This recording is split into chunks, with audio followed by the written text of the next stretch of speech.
suspicious because we are live now. And as always, if you're watching either now or after the fact, I really do appreciate it. Hit that like button. It really does help out the stream a lot. I will, we're on time, unless I panicked and added some extra time for nothing. We are on track to start at 2 minutes past the hour. So I appreciate your patience. And in the meantime, enjoy Otis McDonald.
Ruh-roh.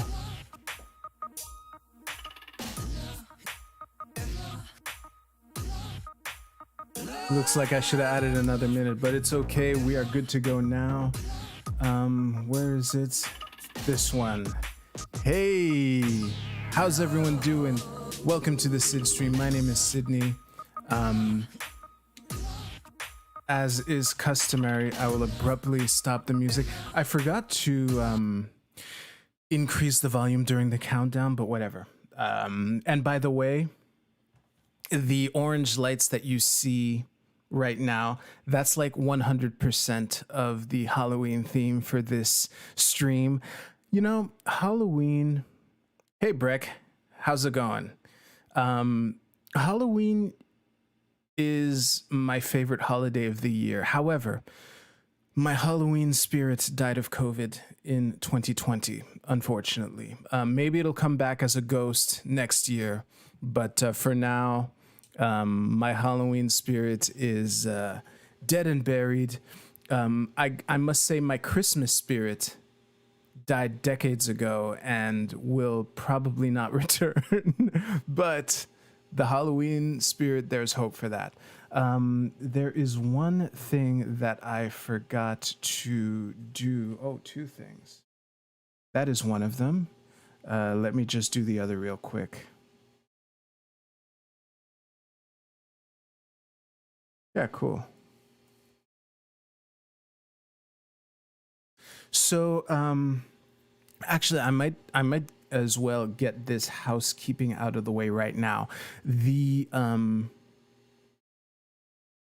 Hey Darth Shady, glad you could make it. The project that I mentioned last week, honestly, it is not fair to entirely blame this project for the getting in the way of me preparing for this stream. That's not true. However, like I did say last week, it doesn't take much for the I don't need that many plans over the weekend, which combined for this project make it virtually impossible for me to prepare for this stream before like the evening of. Okay, like tonight I didn't even rename the stream. Okay, and next weekend, this weekend that is coming up, actual Halloween weekend, I have something on Saturday and something on Sunday. So it is entirely possible that we will be playing Stardew Valley for an hour next week. Just prepare yourself for that. I know I am. I've warned you. That's about it. Thank you for your compliment on the orange lighting. That is 100% of the Halloween theme for this week. I might as well start talking about it now. I am scheduled. Wait, actually, let me see if I can grab it real quick. Let me see if I can grab this real quick and I'll talk about it. Whoops.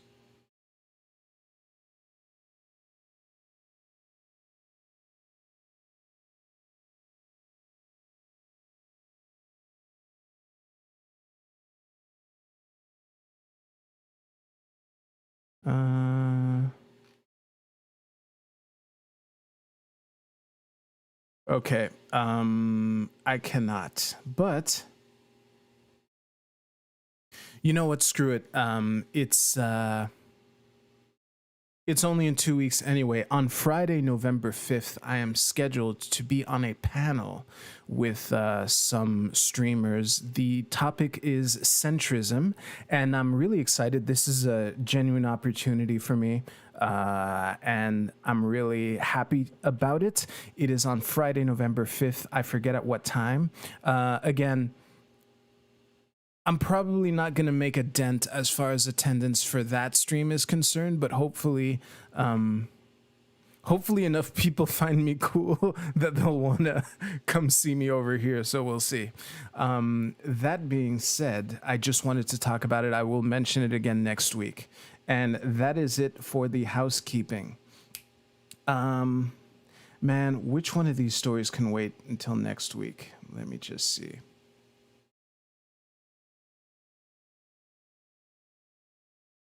Because I would like to play Stardew Valley tonight, and we have a pretty packed show, despite my lack of preparation. Okay, I'll mention this real quick. The United States of Captain America, the 5-part series, which actually, I keep forgetting that I'm a streamer and that I can actually fetch things up. Hopefully I can do this very quickly.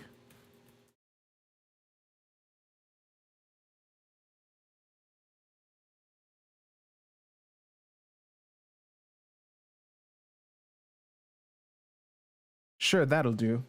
The United States of Captain America, the 5-part series, which most of the reactionary internet who doesn't read comics anyway complained about the Aaron Fisher, the gay Captain America, which was introduced in the first issue. It came to its dramatic conclusion last week. I read it all, and my overall comment is I want my 3 hours back. I would not say that it is good.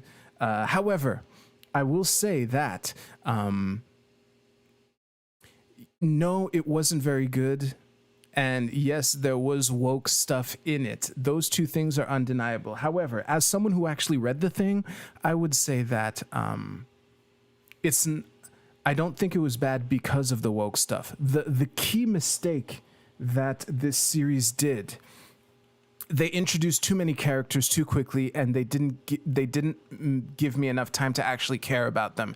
And these characters played a part in the finale, so that can't work. Like literally, all but maybe issue number 4.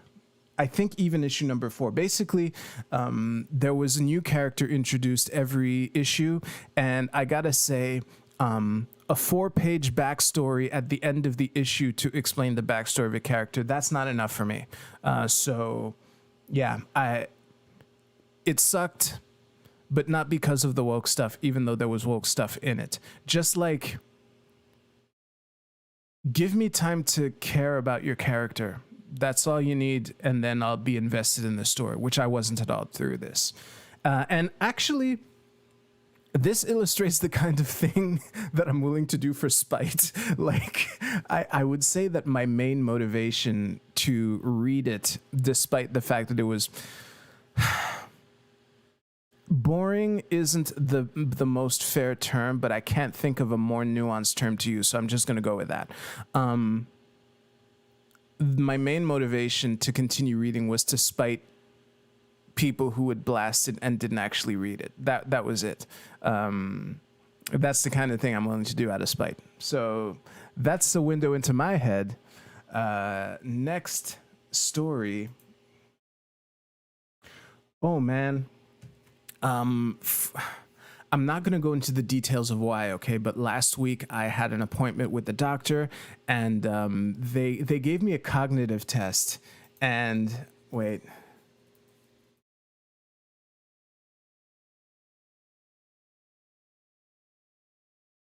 The reason I'm bringing it up at all is because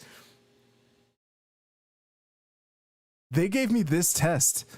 They gave me this test as I was doing. As soon as I saw this form, I was like, "Are you giving me the Trump test? Like, this is the test that Trump bragged about acing a while back. I'm sure you heard that story." So I gotta say, it was fairly easy. I would not exactly brag about acing this test, but I thought it was very funny that, for reasons that I'm not going to go into, I was subjected to the Trump test to make sure that I'm not slowly developing dementia, I guess. So good for me. I got to say, though, actually, these are the same 5 words. This question here on memory, just as a primer, they make you memorize the words, and then they continue about the test, and then it's later during the test that he asks you to recall what the 5 words were. I did not do perfectly. He had to give me a hint for me to remember Daisy. I recalled the other 4, and then I was about to give up, and he said, "It's a flower." And then, "Oh, Daisy." So I guess as non-brag worthy as it is to pass this test, if Trump's telling of him passing that test is accurate, he did better than I did because no one ever remembers all the words. So yeah, that was funny. Oh, and in that same doctor's appointment, they successfully persuaded me to start working out again. So that's cool. However, holy shit, was I sore the next day. Like, I did more squats on Saturday than I probably did for the entire year up to this point. So that was something. Now my body isn't as sore as it was before, but I'm kind of glad to remember what that feels like. So that's cool. In my quest to slim down, I'm adding working out to the mix. That's all I have to say about that. Man, you know what? These 2 stories, I'll circle back to them if I have time, or I can wait until next week. Neither one of these are important. So let's just prepare the first segment here. Let me just do something.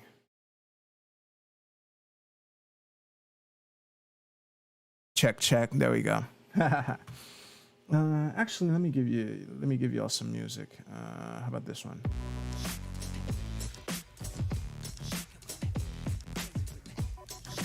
There we go. Am I even going to be playing clips? I don't know. Let's...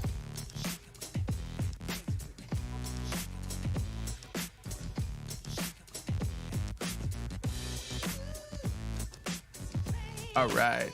Oh yeah, that's what it is. Okay.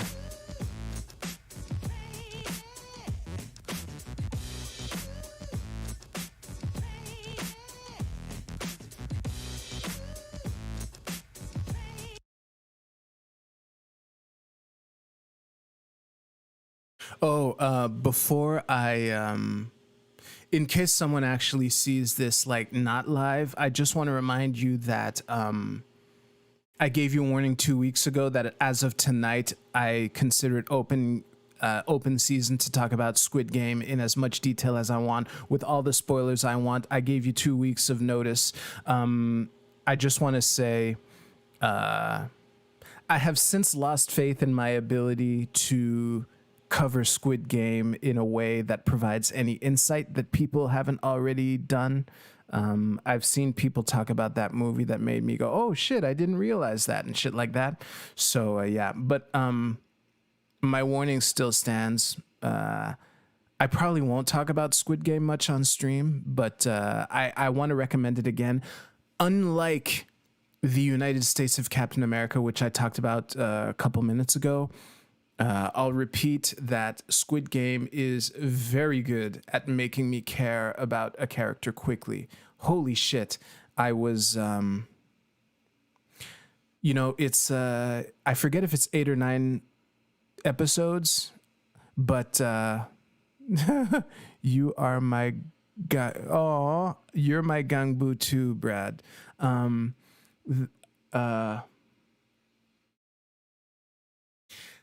I forget if it has 8 or 9 episodes, but I remember being like 2 episodes in saying, holy shit, I am amazed that I care about these characters this much. Wow. And obviously, like, I think they did a good job in the sense that as you get further and further into the game, the characters that are left, you care about them more. And as they die, they did a good job making those deaths matter, even though they kind of didn't. Like, no one's death matters within the scope of the game, but after like episodes like, let's say 6, 7, 8, 9, the characters who die, they'll probably matter to you, and they did a good job with that. So kudos. All right, let us talk. Oh, actually, yeah, I'm gonna just. I've said this many times so far, but I'm not particularly prepared for this stream. But let's just freewheel it, and hopefully I can find a beginning to this segment as we go. Because I remember a couple weeks ago. No, actually, I remember a couple months ago. Lamenting in front of y'all about how I wasn't sure like what the unique value proposition of this stream is. And I'm starting to zero in on a couple things. One of those things is, and I don't see much of this, using news stories as an opportunity to show you how to think and how to vet information and how to dissect truth from falsehood. Because I think that in the ever present, wait, where is it? Yeah, in the ever present specter of confirmation bias that exists for all online information, period. If you think you're immune to confirmation bias, you're lying to yourself. And I know that optics wise, I am putting myself at a disadvantage by constantly acknowledging my own confirmation bias, but I think it is a good thing overall. Anyway, I would like to talk about a story that surfaced. Y'all might have heard of Dr. Fauci experimenting on puppies, or at least that's how some people who haven't consulted the primary sources describe it. Honestly, I want to guide you through my process from first hearing about it to today, and why I haven't taken this story particularly seriously, and yeah, hopefully there will be some value for that for you. So the first thing that I want to point you to, which was, I talk about ground news a lot all the time, but this was a vital tool for me to just sniff out how worthwhile it would be for me to focus on this story. Okay, now a general rule of thumb that I use is because depending on the story, it might make sense for the left wing or the right wing to basically ignore it. So as you can see, by and large, the left has ignored this story. Before I continue, I want to make two clarifications, which I don't remind y'all enough about ground news. Okay, first of all, they don't rate news sources. Okay, they rely on 3 different services that rate these news sources, and then they take the average of those sources. And the other thing that I want to point out, which might be coming into play here, it's that the aggregation of stories isn't perfect, and I don't even think it's fair to criticize them harshly for this. The notion of staying on top of news stories as different sites are covering them, as the story keeps evolving, that is a monumental task, and I can't really fault someone for building a service that doesn't do that perfectly, because as updates are released, sometimes headlines change and things like that. All that to say is maybe CNN, for instance, really did cover it, but for whatever reason, their coverage of this story didn't get amalgamated into this. Okay, so I just want to acknowledge that also. But I'm going to use this because it demonstrates what I want to demonstrate. So, as a rule of thumb, I don't really start considering a story seriously until it makes it inside these 3 middle columns, which is lean left, center, or lean right. If the only news the only news sources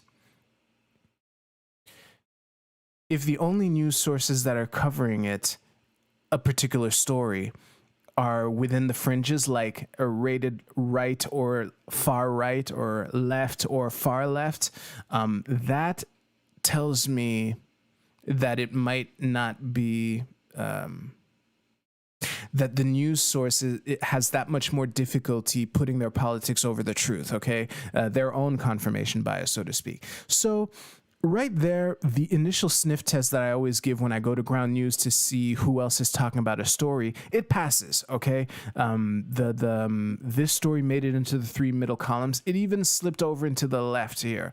However, one thing that made me less than optimistic about whether or not I should spend time digging into this story is the fact that, according to this page right here, the Daily Caller is the source that first broke this story 5 days ago.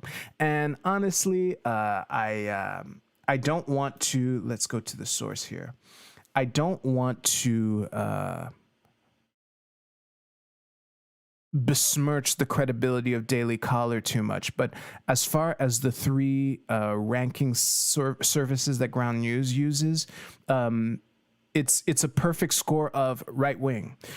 So, you know, especially during these trying and uncertain times, a story about Dr. Fauci, discovered by a right wing news source,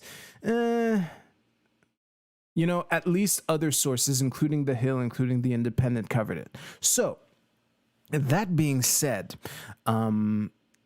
wait, actually, let me just check my notes here. Actually, I'll do it here. Okay, so that being said, I would like to cover, I want to read quickly an independent article. This is a left-wing source. Are they left or leans left? I think they lean left. Yeah, exactly. They're in this column here. So I just want to cover this independent news story. Wait. I just want to cover this article from The Independent, which is not the one that is in this page here. This is an update that was released 5 hours ago, okay? Headline: Cruel puppy experiment was mistakenly linked to U.S. health agency. Let's read. Oh, if we can. Well, I guess that's my quota for today. Shit. Well, that put the kibosh on this whole segment, didn't it? Let's see if I can find another source. This is funny. Jeez.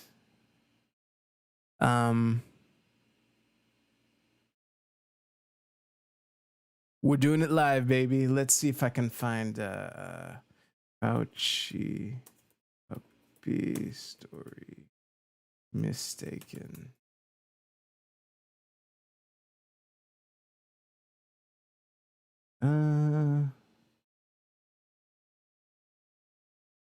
Wait. Yeah, I didn't want to. Okay, so I don't want to leave y'all hanging too long, but this link here, why is Fauci experimenting on my puppy? I saw this earlier today. Again, the date is, it's yesterday, but I saw it earlier today. And the reason that I would rather not read it is because this is an opinion piece. Now, I will give major props. I've been very consistent on this for decades, actually, long before the internet was even a thing, I think. I really don't mind journalists sharing their opinions in public. I don't think it's fair to expect them not to. All I ask is that opinion pieces are clearly labeled opinion, and I'm giving props to the Washington Post. It is a fucking shame that I have to give props to a news organization, left or right, for meeting this very low threshold of, hey, if what you're saying is opinion, just let us know that it's your opinion. It is insane that we've reached a point where I feel I have to give a news organization props for that. But hey, props to you, Washington Post. Let's see if we can find another story here. Okay. Fauci puppy NIAID mistake. If I can't find this might put the kibosh on the segment. I'll just wrap up and then we can go to the Alec Baldwin thing.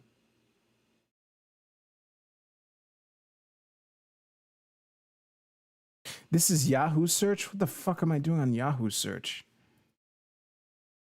Jesus. No wonder I'm not finding what I'm looking for. There we go. Let's see here.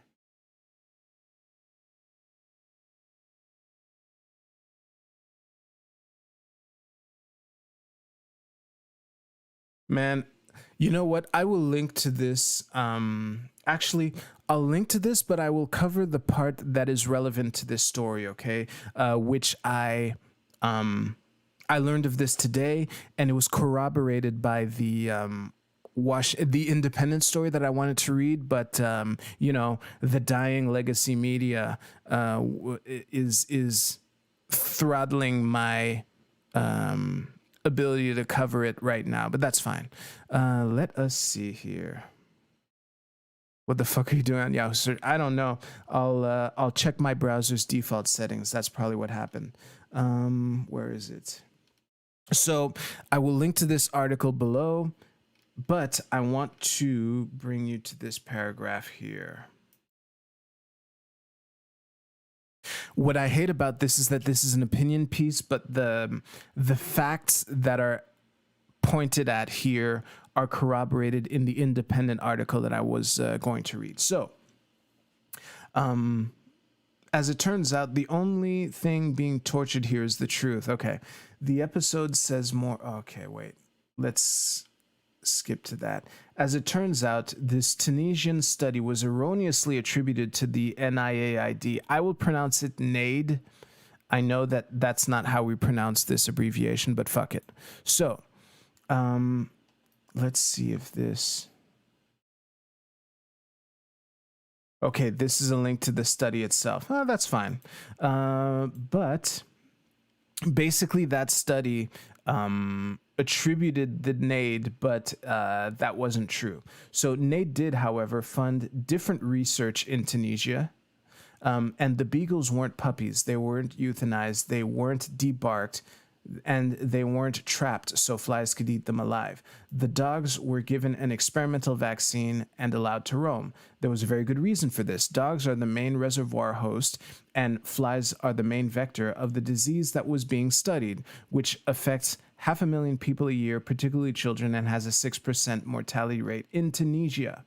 Yeah, okay, and now he's going to go on as how right-wing news outlets, through stupidity or malice, conflated separate studies funded by NAID using documents provided by White Coat Waste Project. Okay, so the point is, the study that sparked this picture, the study that this picture is linked to, was not funded by the NAID, or not supported, not directly.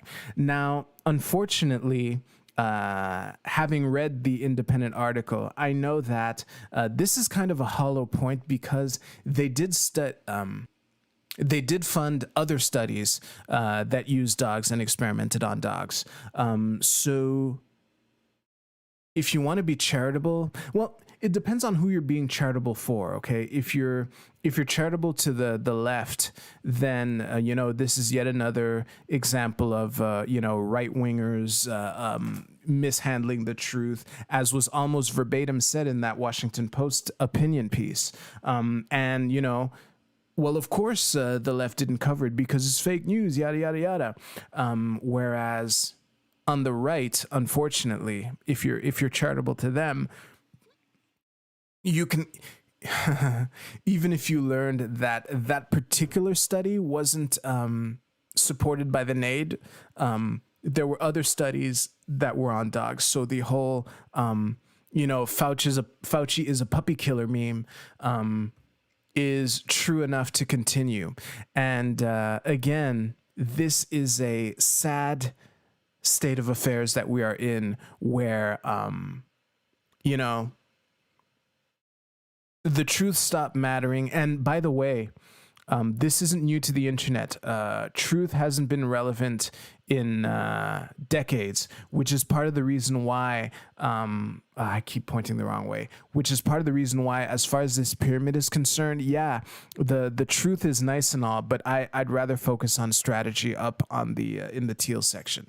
So that being said, as far as the culture war goes, arrest Fauci was trending on Twitter today. Not that that means much. I think Twitter has an inflated sense of its own importance. And also, Fauci is the head of the CDC or something like that. So I don't think a hashtag trending on Twitter is going to do much of anything.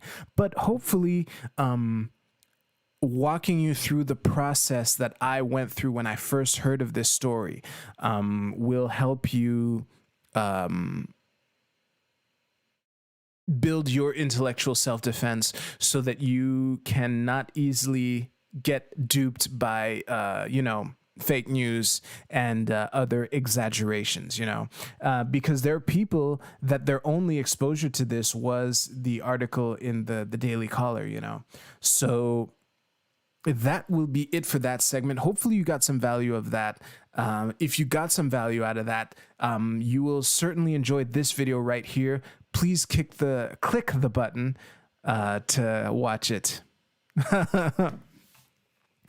If you like the video, you'll probably like this one right here. Please tap on the card right here to watch it. Thank you very much. I'll see you next time. Well, so much for that.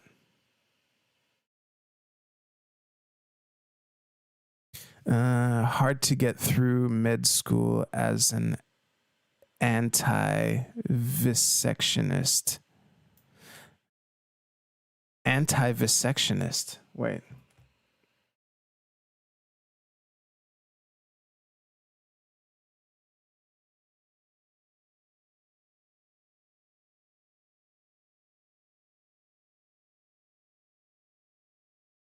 I'm just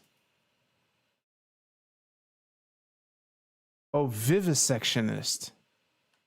Did you mean vivisectionist, Breck?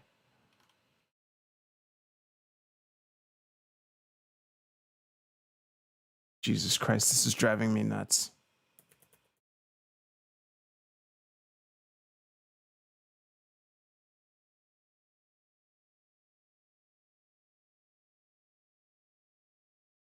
Experimenting on live animals. Okay, cool.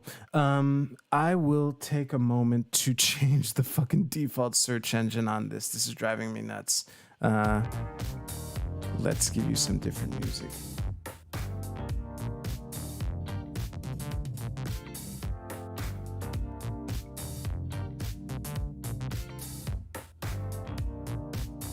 Where is it here? Oh, I think I know why.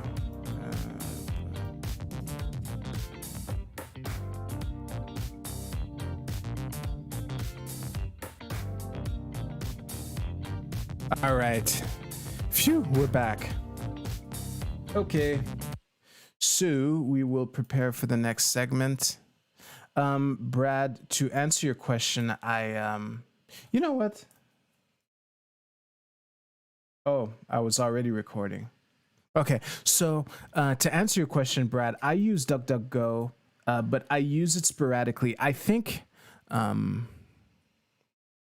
man, I think people make too big of a deal on the Google bias, and I think that, as demonstrably true as it is, I think if you swear off Google search as a product just because, you know, when you enter Clinton emails, it doesn't autocomplete or whatever the fuck, you are making your life needlessly difficult. We're coming back to this here. So yeah, it might be true that sometimes Google's political bias will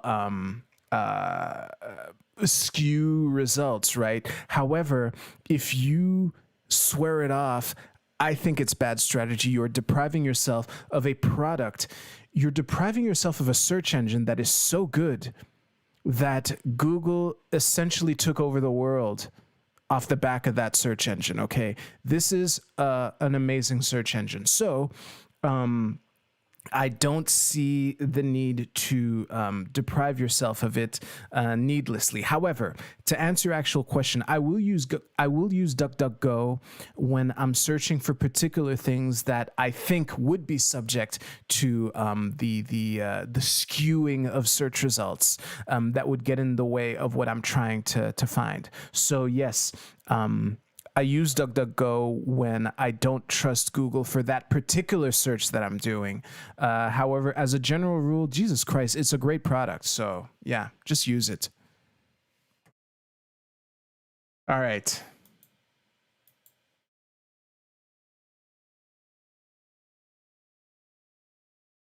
And this is another issue where I'm going to be kind of patting myself on the back. I don't know. Let me just take a sip of water and we'll get started.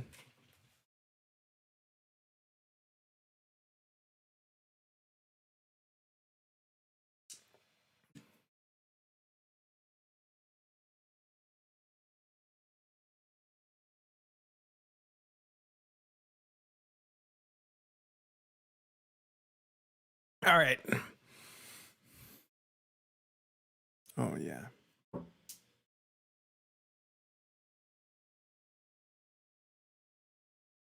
I will start this.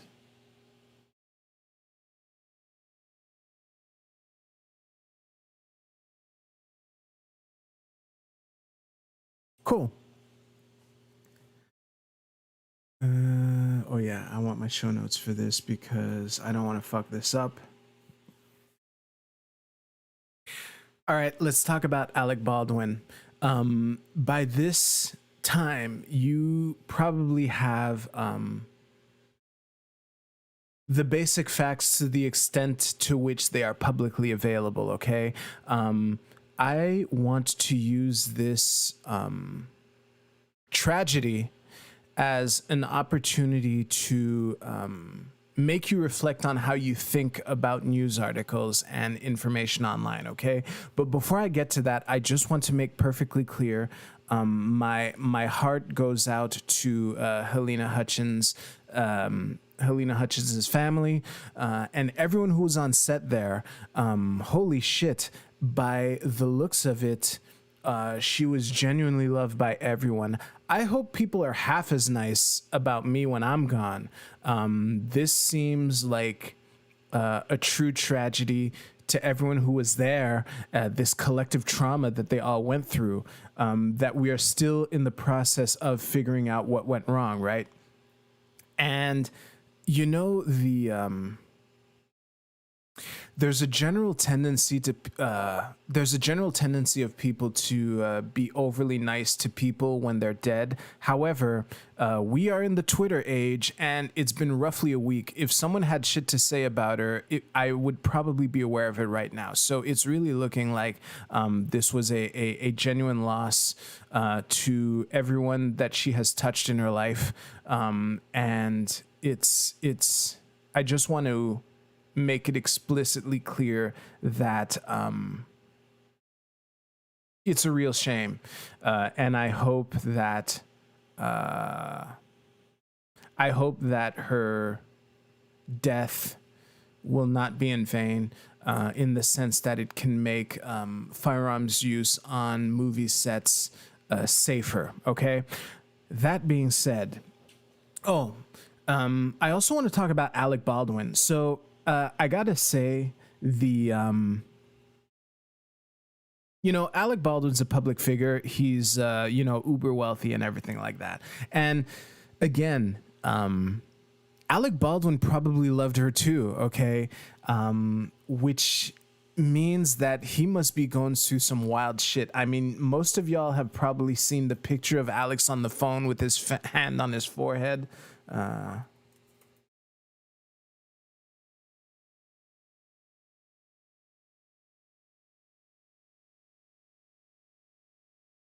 This picture, open a new tab. This picture right here. This is someone who's clearly distraught, right? And a metaphor that I came up with is, you know how when you work with someone, there are people that you like and there are people that you don't like as much.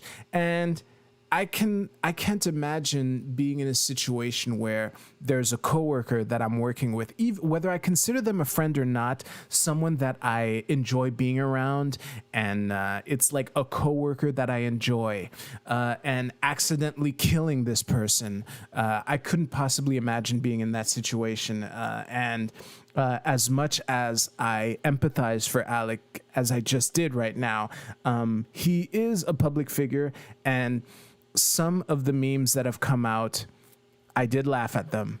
I don't even know if that's a good thing or not. Again, I can empathize with what he's going through. I hope that he is not spending any time online, certainly not on Twitter.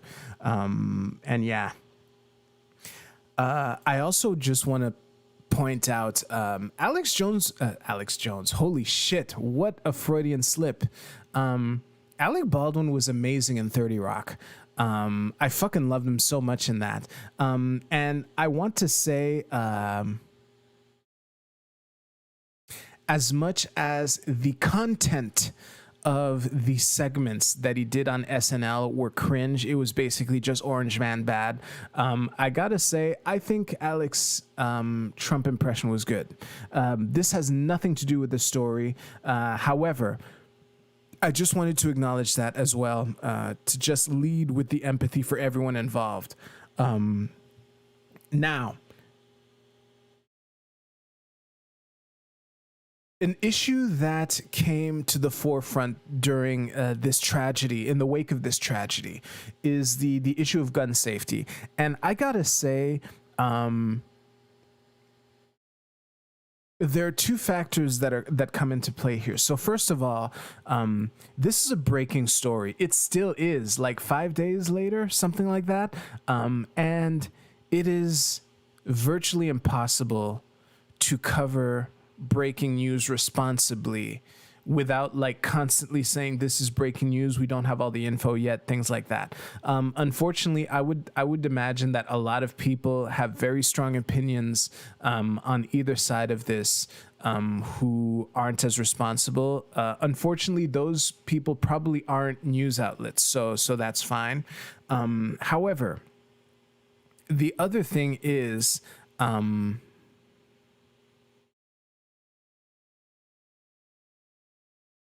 I don't know how many gun enthusiasts you have in your network, okay? But one pain point that I totally empathize with on their part is how people in general who have very strong opinions about being pro-gun control and wanting as much common sense gun control as their common sense would allow in the books. Holy shit, these people have no clue about gun safety. It is crazy to me, which is why I led with, I don't know how many gun enthusiasts you know, because, and I hope you've seen some of this over these last few days. Gun enthusiasts are crazy about gun safety. It's like one of the main things that they talk about. They're either talking about gun safety or the nooks and crannies and ins and out of a particular type of weapon or ammo or whatever. It is crazy. And I don't even have that many gun enthusiasts in my network. But that being said, I do have enough to at least be mindful of gun safety. And obviously, when I first heard of this story, like Alec Baldwin accidentally shot and killed a coworker and injured another one, my first thought was, well, the gun was pointed at the coworker and he had his finger on the trigger. Those two things almost certainly must be the case, right? And we're gonna segue into how to think about things. So, where is it? Here. I mentioned Scott Adams on the stream a lot, okay? And one thing that I will say is his book, Loser Think. I am happy that I read that because one of the main takeaways from his book, Loser Think, is the notion of lack of imagination, okay? I'll elaborate on that in a second. The human imagination is a very powerful, wild, and crazy thing, okay? We can make up all sorts of shit. And the point that he was making, or at least this particular point, is that whenever someone says there's only one possible way to explain something, what they're saying is they haven't thought about it hard enough, and their imagination hasn't been like flexed enough to think of other ways to explain something. Because regardless of how can I say this? Regardless of what is actually possible in the like 3D world, our imagination is able to come up with all sorts of ways to explain a given set of facts, right? And all you have to do is think hard enough and try to imagine, and then you can cross-reference what you've imagined as a potential explanation with what's actually possible. And sometimes you can imagine another way to explain it. And I just want to use this as, for people who weren't directly or indirectly affected by this tragedy. People like me, people like presumably you watching right now, to just remind you or encourage you that whenever you say there's no other way to explain it, to just tell yourself, oh, I guess I am not imagining hard enough. And me personally, I've stopped saying There's no other way to explain it. I've gotten into the habit of saying, I can't possibly imagine another set of circumstances that would explain this. And I've probably said shit like that on this stream before multiple times. But that being said, coming back to the actual tragedy that happened on the set of Rust, when I heard that Alec had shot and killed one of his coworkers and injured another, the two obvious things are that, like, you know, he was pointing the gun at a coworker with his finger on the trigger. That's two rules of gun safety that are violated right there, right? And I started imagining, like, is there a way that that would be, how can I say this? Is there a way for this to make sense? Is there a way that those two things were true and also Alex wasn't like a irresponsible jackhole? Well, it turns out that the thing that I imagined as a potential alternative explanation happens to basically be what happened. Now, the headline of this is he was aiming at camera when gun discharged. Okay. To complete my point, the alternative explanation that I came up with was that they were either shooting a scene or rehearsing a scene, and that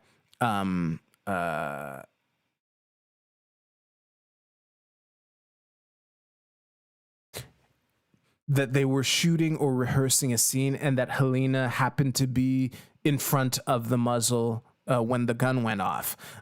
So I didn't specifically think that it was pointed at the camera. I just thought of potential other unsafe things that happened that would lead to him during a practice or an actual shot of the scene for Halyna to end up in front of the gun when it went off. And that's basically it. So let us read a little from friend of the show, Reuters.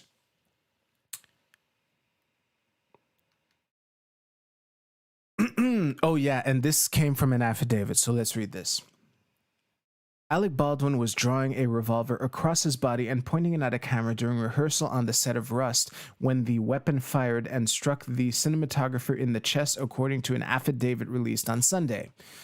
The affidavit provided additional details about Thursday's accidental shooting in New Mexico that killed 42-year-old Halyna Hutchins and wounded director Joel Souza. Baldwin had been handed the prop gun and told it was unloaded, authorities in Santa Fe said in court documents. Now, this part was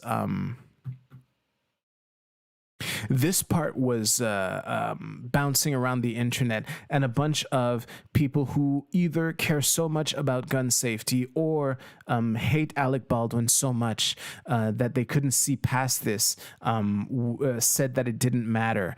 However, things are different on the set of a movie, okay? I will elaborate on that a little later if needed, because I haven't fully read this article yet. Joel stated that they had Alec sitting in a pew in a church building setting, and he was practicing a cross draw, so it was practice. Joel said he was looking over the shoulder of Hutchins when he heard what sounded like a whip and then a loud pop, the affidavit read. Hutchins was shot in the chest, the document said. Joel then vaguely remembers Hutchins complaining about her stomach and grabbing her midsection. Joel also said Hutchins began to stumble backward, and she was assisted to the ground, the affidavit adds. Hutchins said that she could not feel her legs, Reed Russell, a cameraman who was standing next to her at the time of the shooting, told officials. Holy shit, man. Just a sec.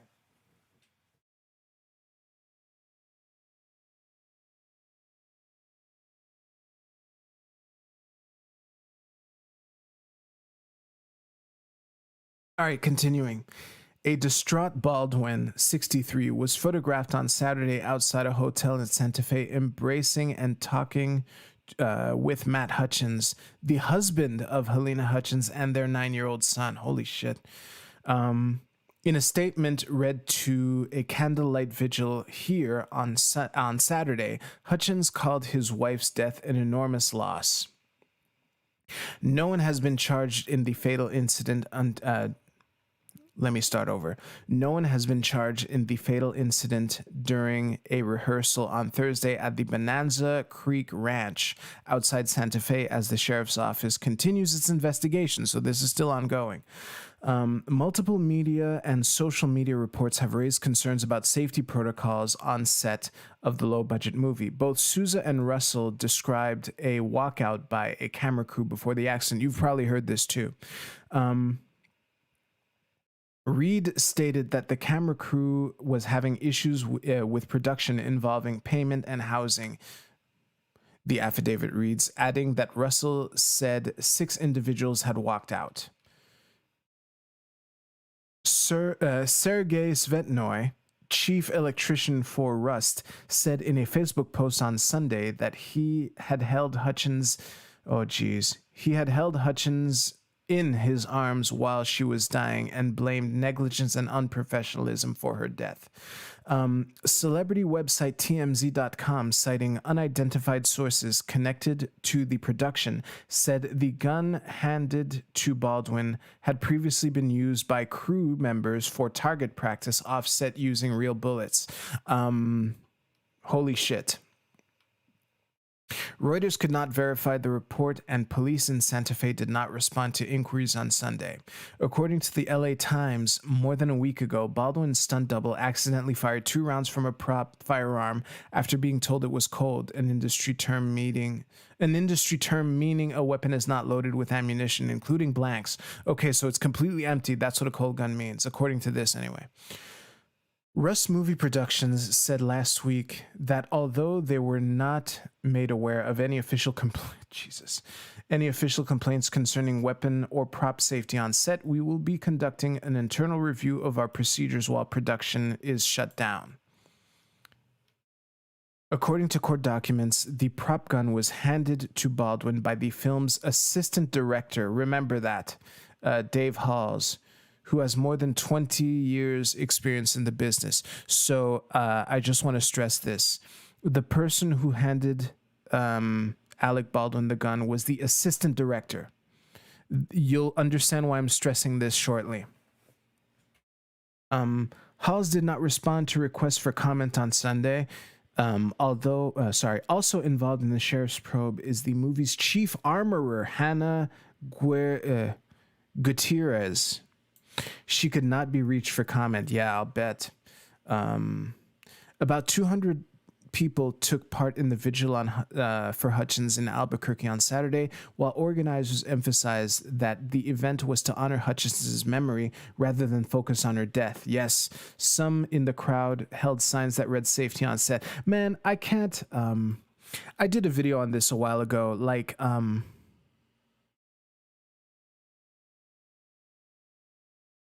I don't think it's fair to demand that people process the trauma that they just went through before they speak it in public. So although using her death, especially at her vigil, to like hold a sign speaking about safety on the set, optically that is very, very cringe. However, I'm giving them a pass for this, given the circumstances. These are probably people who knew her. Some in the crowd. Okay, it's not specified. Anyway, let's continue with this article. A second vigil was held on Sunday in the Los Angeles area, where a few hundred people mourned in a private parking lot, according to Reuters photographer. And that is the end of that story. So the reason why I stressed so much that it is the assistant director who handed Alec the cold gun is because actually, yeah, let me show this. I'm not gonna play the full video. Wait. So wait, is the stream on? Wait. Okay, based on my past experience, y'all can still hear me right now. So I apologize for the lag. Listen, okay, cool, we're back. So I'm gonna play something real quick. I don't feel like paraphrasing him.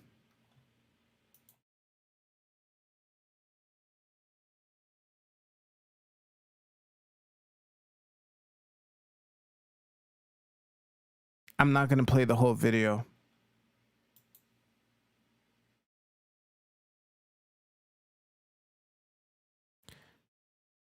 I'm just gonna give my computer a second to relax. It won't be too long.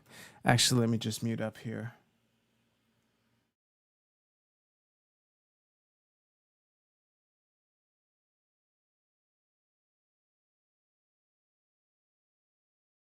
So the reason I stressed so much that it was the assistant director who handed Alec Baldwin the gun shall be made clear after watching a very short clip from this video here. So this guy, I first heard of him today.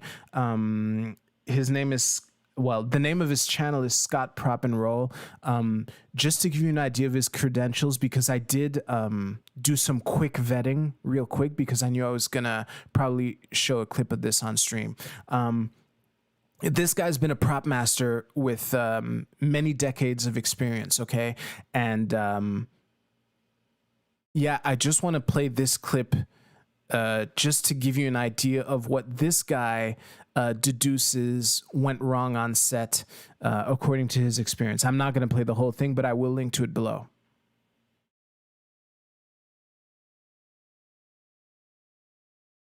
Discharge. First and foremost, most important protocol is no live ammo on the set. No live rounds. A live round is a cartridge with a slug in it, a bullet that can kill someone. It appears that rule was breached. And next, once you have your cart set up with your guns, you do not leave it unattended. You always have someone with their eyes on it from your department. From what I've read, the first assistant director walked outside of the set. So right here, I just want to pause this. Where was the armorer and prop master? I'm gonna back it up a little, but I just want to. What he's talking about is once you have your guns set up, well, he literally just said it. They're never supposed to be unattended. The next point is the reason why I was stressing that last bit so much. So let's continue. Set to the weapons cart and grabbed one of 3 weapons that were sitting there on a cart that was unattended. Wait, let me just rewind a little. Leave it unattended. You always have someone with their eyes on it from your department. From what I've read, the first assistant director walked outside of the set to the weapons cart and grabbed one of 3 weapons that were sitting there on a cart that was unattended. That's a breach. And the next breach in protocol is the first AD grabbing a gun. No one should grab a gun except the armorer or the prop master. They were using Western revolvers. And when we do that, we use real revolvers. And we use blanks for when there's gunfire. And okay, again, it's a short video. I still won't play it all, but the bottom line is, according to this guy, and I guess it makes sense, and it kind of explains why, you know, gun safety is hella important, especially when we're dealing with real firearms, right? But according to Scott's experience, the once you have like actual guns on the set, there are only 2 people who are allowed to handle them: the armorer and the prop master. So the fact that the assistant director is the one who handed it to him is a breach of protocol, at least according to him. So, you know, it's easy to see how, you know, according to your, you know, circling back to your comment, Darth Shady, which I did read, he could have checked it or he didn't know how to check the gun. That's the armorer's job or the prop master's job. Like, I obviously can't go into detail. I'm just some guy on the internet, and I literally only knew of this like a couple hours ago. So the bottom line is, and in this video, the he demonstrates how to check a revolver to make sure that it's clear. And even then, according to what he was saying, the armorer or prop master will check the gun to make sure that it's clear and then hand it off to the assistant director or someone who is not necessarily the actor. So there's kind of a... Man, this shouldn't be the case. And again, I hope that... I hope that this tragedy can be used to make this already very rare occurrence. Let's be real. Like, I don't want to minimize Halyna's death. However, guns are used in movies like all the time. And besides Brandon Lee and Halyna Hutchins, it's difficult for me to name someone who was killed by a gun on set. So... I don't want to minimize her death, but it is a rare occurrence. But that's too many.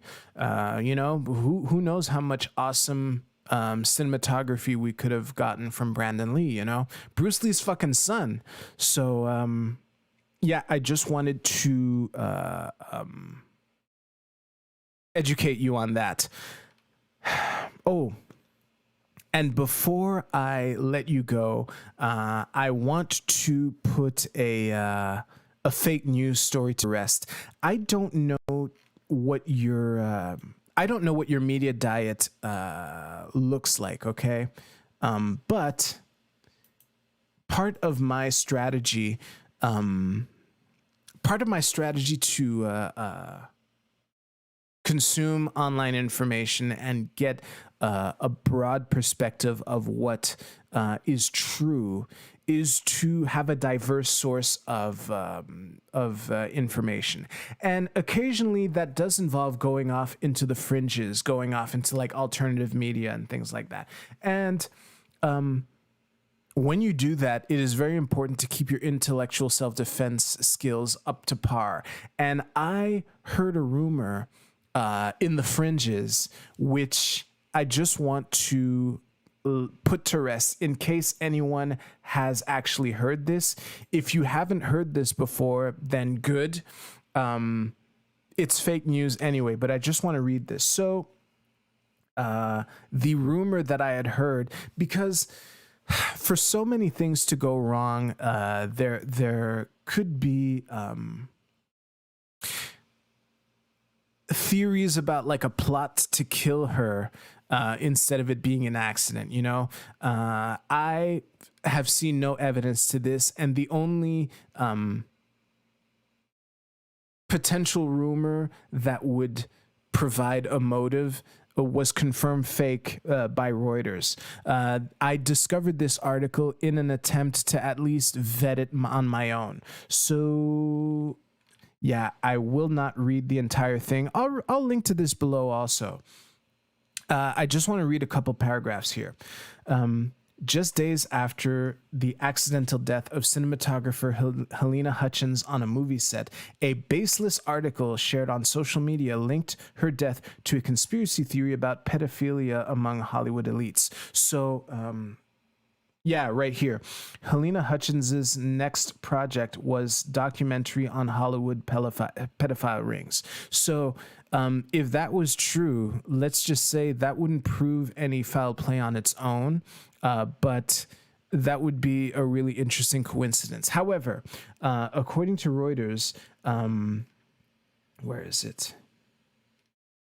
Yeah, I just want to say, skipping down a little, when they searched for the text, Reuters found only one result, an apparent article matching the font and format of the screenshots circulating on social media here. These sites were taken down, I believe. Let's see here. Featuring no further text beyond what is screenshotted and no source of further information of any kind, the apparent article is hosted on worldgreynews.com, which calls itself a fake news generator. In its About section, The site says, purpose of the website is fun. It should be used for joking with your friends. We are not responsible for the content. It then provides a link that allows anyone to create a fake news story. So just to give you an idea of how sketchy worldgreynews.com is, let me click on this. My antivirus won't load it. That's how sketchy your site is. And one of the reasons given here is phishing. Now, here's the thing, whether, how can I say this? Whether worldgreynews.com is on my antivirus's blacklist for legitimate reasons or not, Jesus Christ, how embarrassing, or how badly must you be mismanaging your site for it to end up on McAfee Web Advisor's blacklist? So I will not go visit anyway. I did earlier, but yeah, if you heard rumors about Halyna's next project being about Hollywood pedophile rings, the only source for this rumor is a site so shady that my browser won't load it. And on their own about section, they say, hey, we're a fake news generator. So I just wanted to clarify that. And again, if you're learning about this now, well, hey, no harm, no foul. So hopefully, listen, hopefully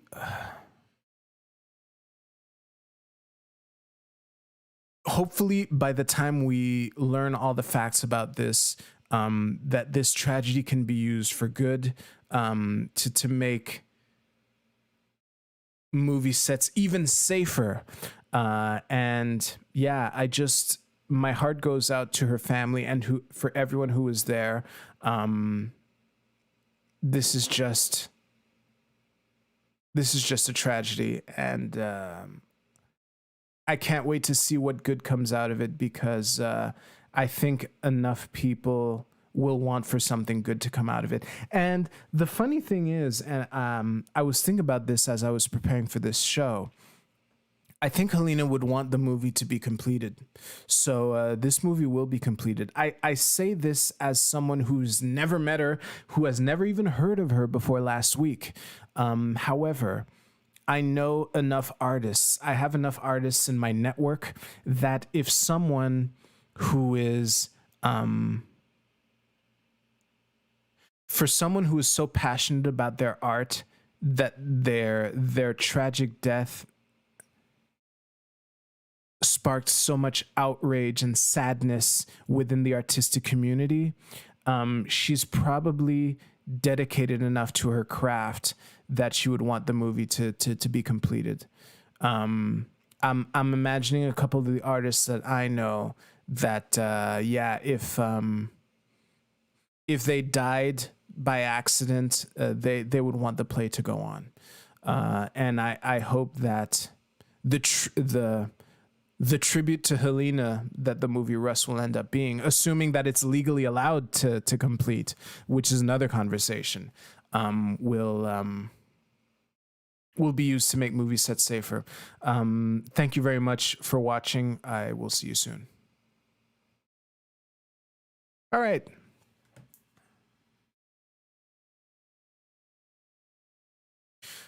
Spoiler alert, we're not going to be playing Stardew Valley tonight.